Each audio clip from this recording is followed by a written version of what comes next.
foi chamado. Então abra sua Bíblia no Evangelho de Marcos, capítulo 4. Marcos, capítulo 4, versículo 35. Marcos 4, 35. Marcos 4, 35 diz assim: Naquele dia, sendo já tarde, disse-lhes Jesus: passemos para outra margem. Naquele dia, sendo já tarde, disse Jesus: passemos para outra margem. Diga comigo: passemos para outra margem. Jesus, ele nasceu em Belém, depois ele foi ao Egito e ele também morou um tempo no Egito. Quando ele volta do Egito, ele vai morar em Nazaré, para que se cumprissem as Escrituras. Depois ele deixa Nazaré e vai para Cafarnaum, e em Cafarnaum ele começou a se revelar e a se manifestar, e ali ele estabeleceu a base do seu ministério. Sinais, maravilhas e prodígios começaram a se manifestar através de Jesus. E Cafarnaum, o território fora consolidado. A glória de Deus se manifestara naquele lugar, e as pessoas foram salvas, as pessoas foram curadas, as pessoas foram libertas. Mas de repente Jesus chama os discípulos e ele diz: passemos para outra margem. Jesus não está fazendo um convite a eles, Jesus não está dando a eles uma sugestão. Jesus, ele está dizendo: passemos, é uma ordem, nós vamos para outra margem, nós vamos para o outro lado do lago de Genezaré, ou mar da Galileia. Nós vamos sair do território consolidado e nós vamos entrar num território novo, um território de grandes desafios. Mas a palavra de Jesus foi: passemos para outra margem. E eu quero que você fique com isso na sua memória, agora na sua mente, essa expressão: passemos para outra margem. Concentra aí, registra tudo. Está registrado? Respira fundo.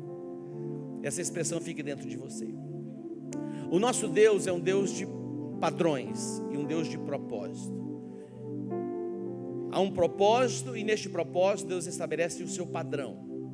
E o padrão dele é elevado, e ele jamais muda o seu padrão e também muda o seu propósito. No livro do Gênesis, capítulo 1, versículo 1, versículo 2, versículo 3, a Bíblia diz: no princípio criou Deus os céus e a terra era sem forma e vazia. Olha como era a terra. Deus criou a terra, mas a terra era sem forma e vazia, e o Espírito de Deus pairava sobre a face do abismo. E aí vem a expressão: e disse Deus: haja luz, e houve luz. Tudo estava fora do lugar. Quando Deus cria a terra era sem forma e vazia, tudo estava desordenado.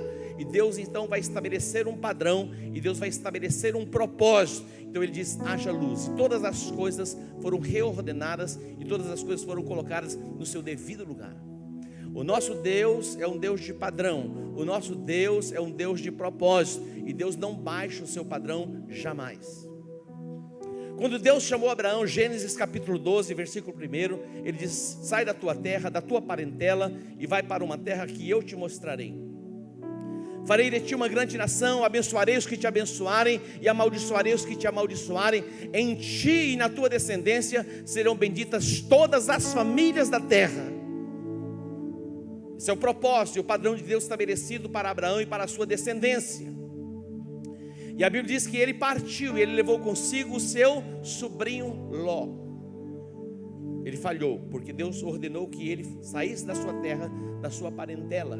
O padrão de Deus foi estabelecido, e Deus não negocia o seu padrão. Houve contenda entre os pastores de Abraão e os pastores de Ló. Abraão, ele chama Ló e diz: não é bom que haja contenda entre nós. Faz o seguinte: escolhe. Se você for para a direita, eu vou para a esquerda. Se você for para a esquerda, eu vou para a direita. Se você for para o ocidente, eu vou para o oriente. Ló levantou os seus olhos e viu as campinas do Jordão, o lugar aprazível. Diz: é para lá que eu vou. Então eles se separaram. Quando eles se separaram, atente para isso. Deus, ele estabelece o padrão, ele estabelece o propósito, e ele não muda jamais. Quando Abraão, ele voltou para o propósito, de seguir só. Deus disse para ele: levanta agora os teus olhos e vê. Toda a terra que vês, hei de dar a ti e a tua descendência para sempre. Ele levanta os seus olhos e ele contempla toda a terra. Seus olhos foram como que descortinados, a sua visão fora ampliada, e ele teve a percepção ativada para entender, compreender todo o propósito e desígnio do coração de Deus. Deus não muda o seu propósito, e nem Deus também não baixa o seu padrão. No capítulo 15 de 1 Samuel, nós encontramos ali nesse texto a chamada de Deus estabelecendo o primeiro rei de Israel, Saul. Observe comigo esse texto, 1 Samuel capítulo 15. Eu quero ler esse texto com você. 1 Samuel capítulo 15, versículos 1. Olha a ordem que Deus deu. Deus estabelece um padrão para que ele reinasse debaixo deste padrão. E reinando debaixo desse padrão e propósito estabelecido por Deus, ele seria bem sucedido. Quando você vive o padrão e o propósito estabelecido por Deus, você vai ser bem sucedido. Deus deseja que você seja bem sucedido. Deus deseja que você vá bem. Você foi chamado, separado por Deus nesses dias para reinar sobre a terra. E Deus diz a Saul, disse Samuel a Saul, é Deus falando: enviou-me o Senhor a ungir-te rei sobre o seu povo, sobre Israel. Atenta, pois, agora às palavras do Senhor. Assim diz o Senhor dos exércitos: castigarei a Amaleque pelo que fez a Israel, ter se oposto a Israel no caminho, quando este subia do Egito. Olha a ordem que Deus dá: vai, pois, agora e fere Amaleque, e destrói totalmente a tudo que tiver, e nada lhe poupes. Porém matarás homens, mulheres, meninos, crianças de peito, bois, ovelhas, camelos e jumentos. Então feriu, olha, atente para isso, versículo 7. Então feriu Saul os amalequitas desde Avilá até chegar a Sur, que está de fronte do Egito. Feriu Saul os amalequitas. Agora atente mais um pouquinho que diz o texto: tomou vivo Agag, quebrou o padrão, diga quebrou o padrão.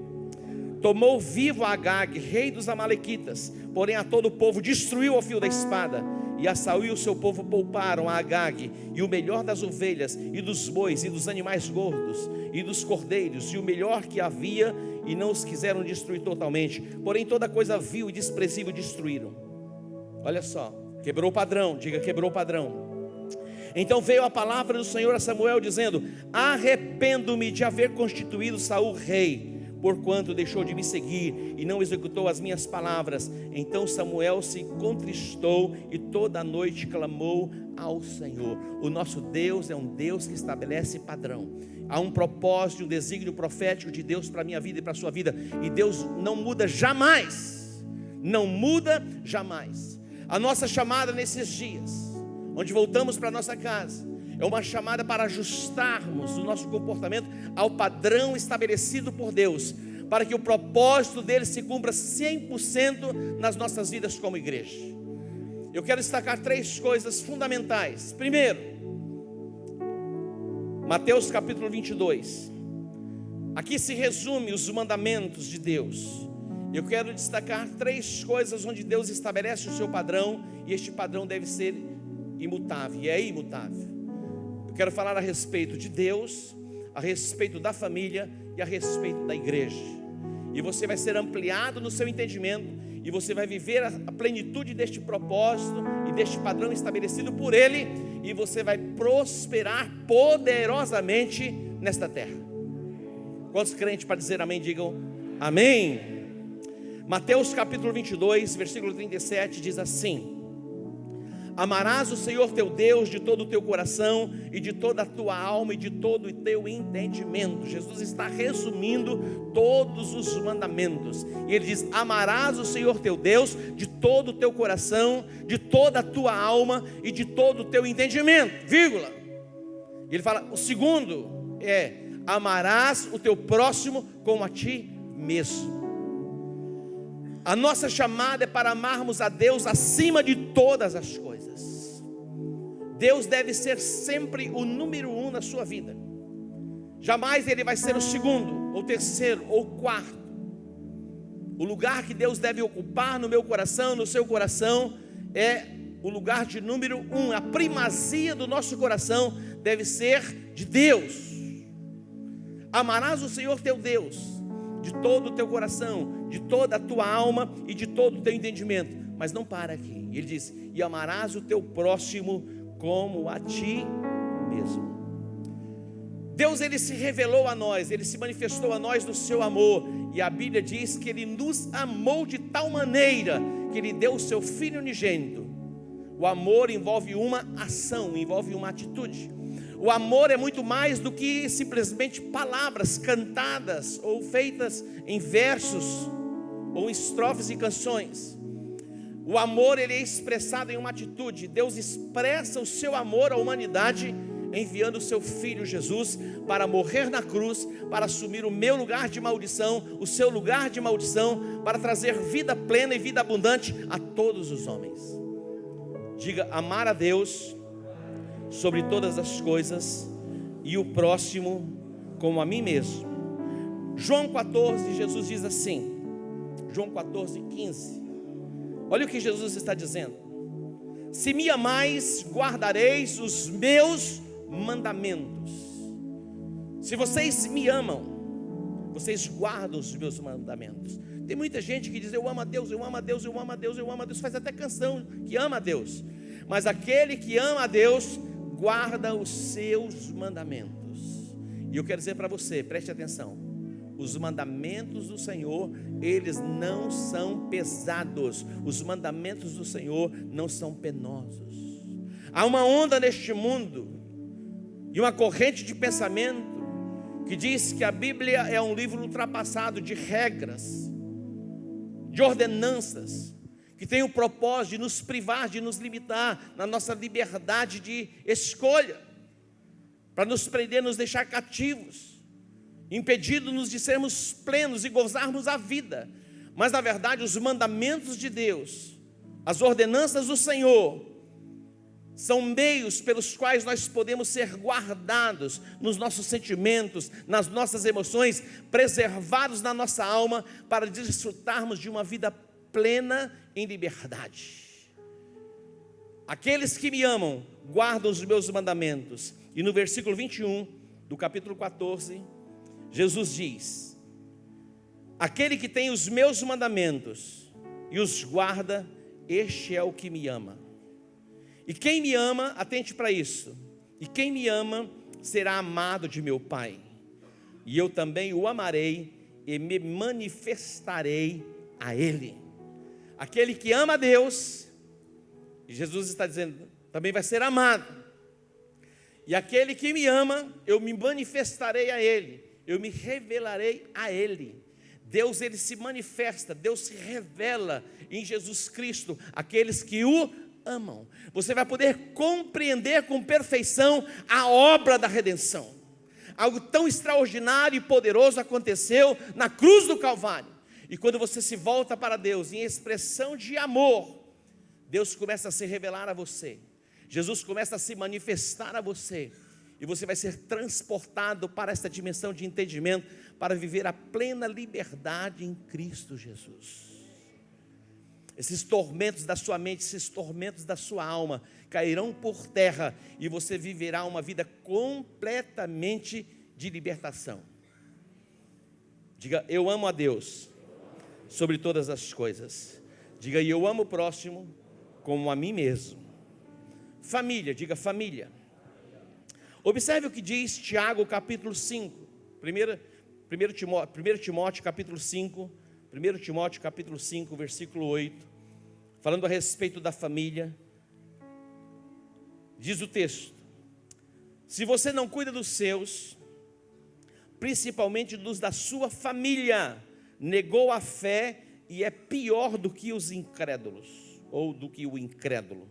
Se você não cuida dos seus, principalmente dos da sua família, negou a fé e é pior do que o incrédulo.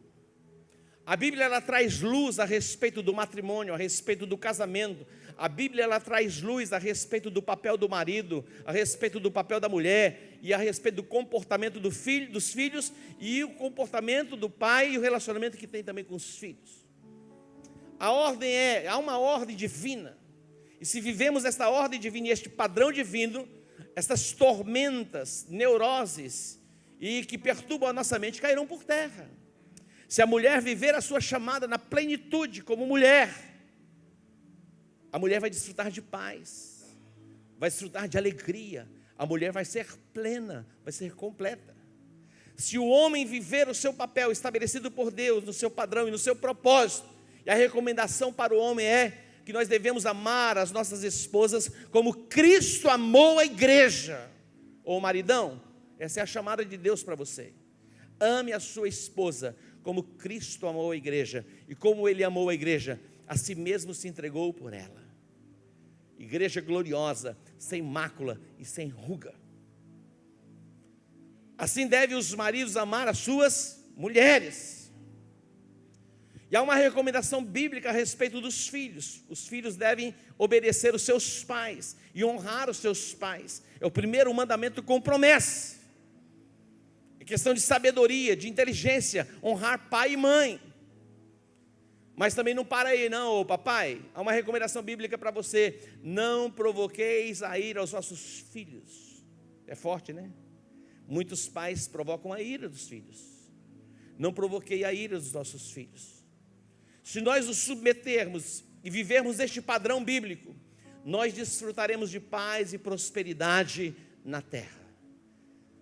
Amar a Deus sobre todas as coisas, e o nosso próximo como a nós mesmos. Cuidarmos da nossa casa, cuidarmos da nossa família, da nossa descendência. Sermos intensos no relacionamento familiar. E a recomendação bíblica: quem não cuida dos seus, quem não cuida da sua família, a Bíblia diz que é pior do que o incrédulo. Agora, em terceiro lugar, o padrão bíblico que Jesus estabeleceu para a sua igreja. Atente para isso. E dentro de alguns instantes a gente vai terminar. Mas eu quero que você tenha isso na memória. Escute bem. A igreja de Jesus não foi a ideia de um homem com a mente brilhante, é a ideia de Deus. Ele estabeleceu a sua igreja. A igreja não é uma entidade social. A igreja não é uma associação de pessoas, de humanos. A igreja, ela congrega o corpo de Cristo e foi estabelecida por Jesus Cristo. E aquele que não discerne o corpo, que não tem discernimento a respeito da igreja, a Bíblia diz: por isso que há entre vós muitos fracos e muitos que dormem, porque não teve o discernimento do que é ser igreja. A minha oração é que o Espírito de Deus traga luz e entendimento, sejamos ampliados na compreensão e no desígnio profético, e que este padrão estabelecido por Deus para a sua igreja, que é imutável, esteja nos nossos corações. Diga: igreja é uma ideia de Deus.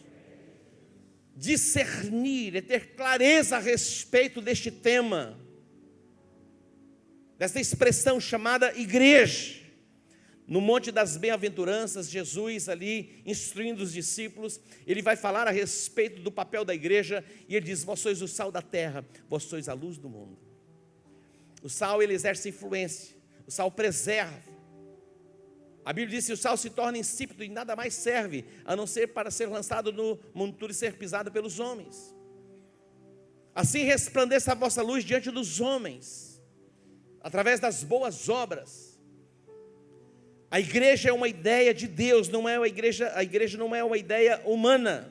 Atos capítulo 1, versículo 8.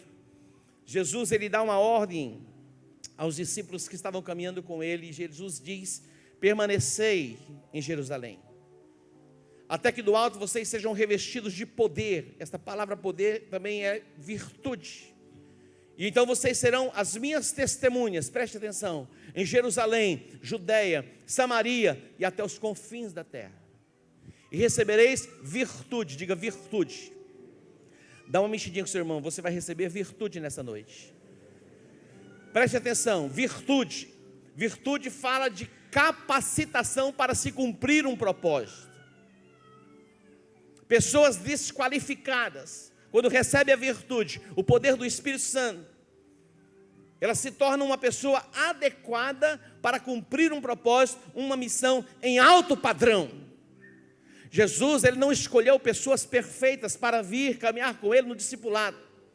Quando nós olhamos para o perfil dos seus 12, eram homens débeis, muitos deles de caráter repreensível, mas quando eles recebem a virtude, essas debilidades, essas fragilidades são quebradas, e eles se tornam homens aptos, adequados para cumprir a missão.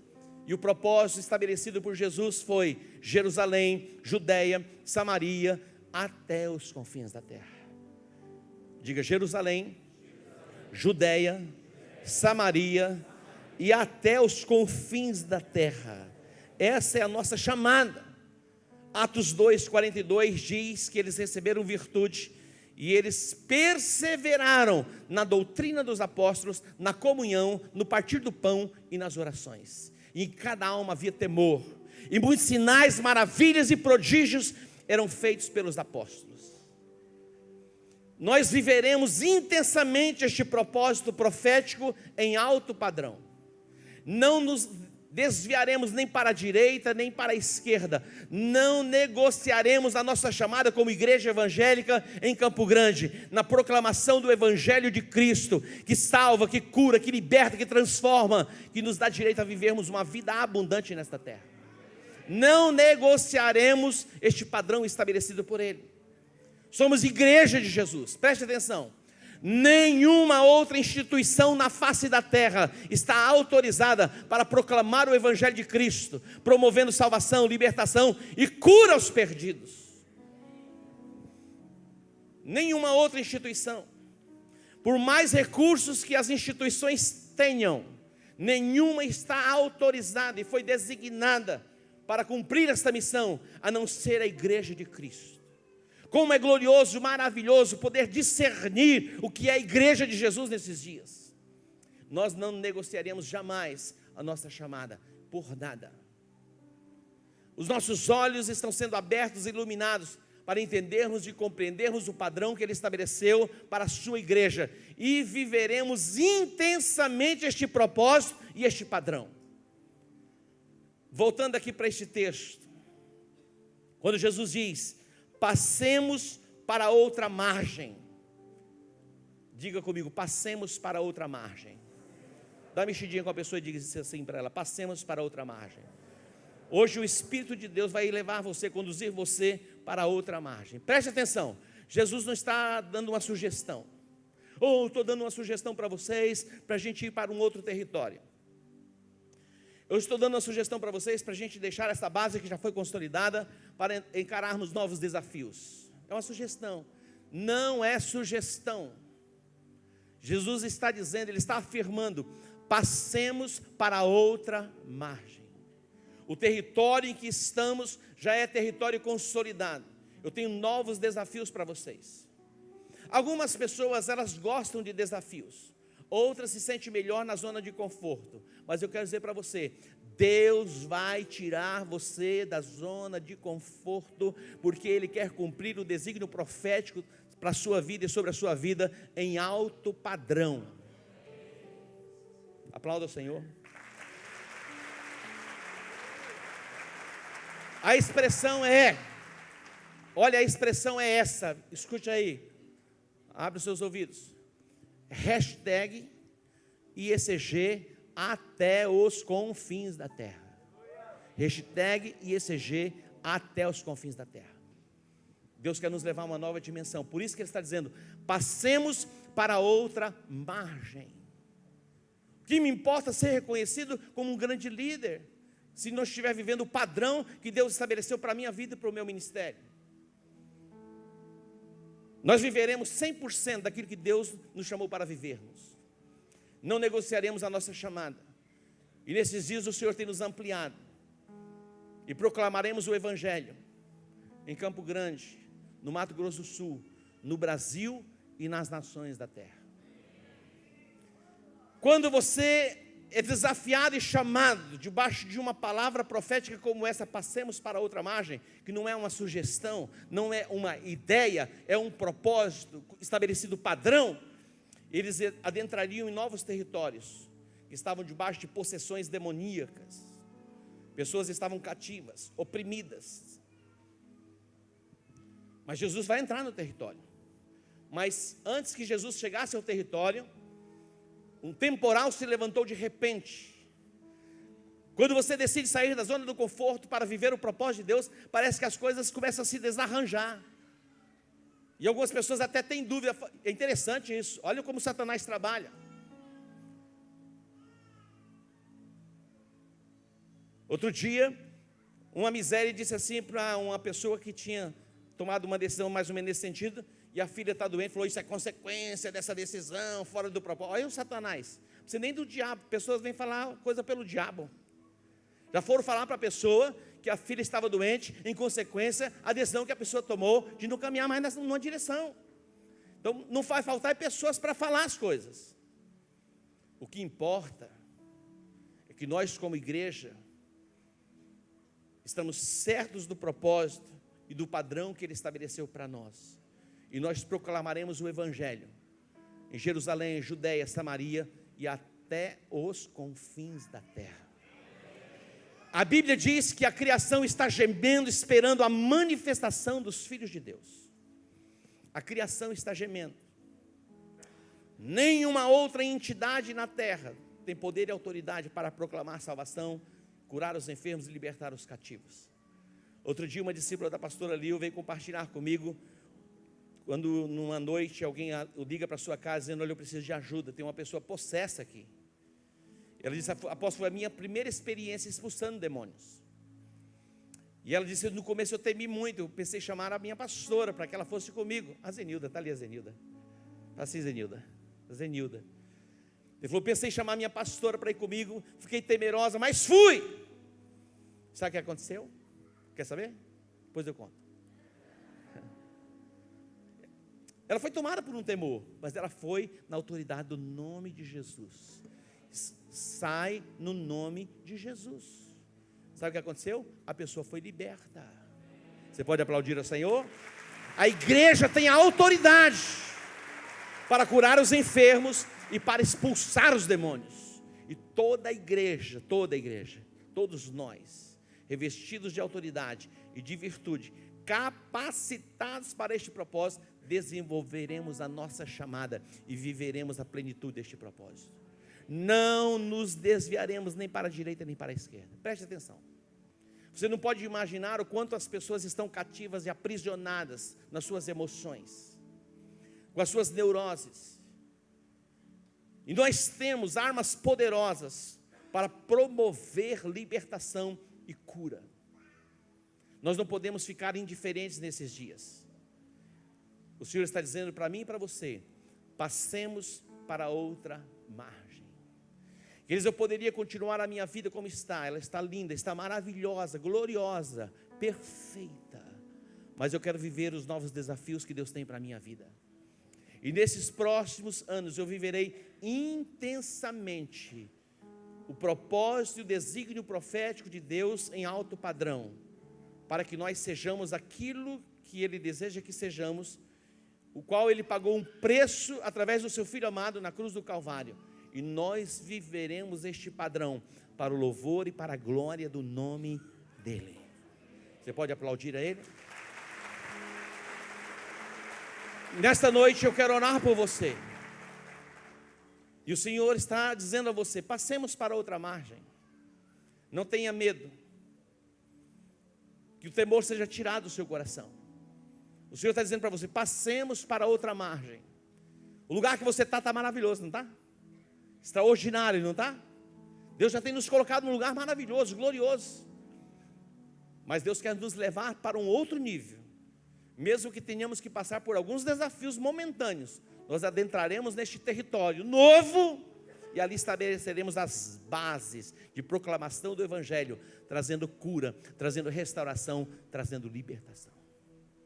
Hoje é uma noite poderosa para marcar a sua vida, para marcar a sua história. O Senhor está dizendo: Deus não está simplesmente convidando você, ou dando uma sugestão a você. Ele está dizendo: passemos para outra margem. Na disposição de liderar, na disposição de abrir as portas da casa para se tornar um anfitrião de excelência, na disposição da proclamação do Evangelho.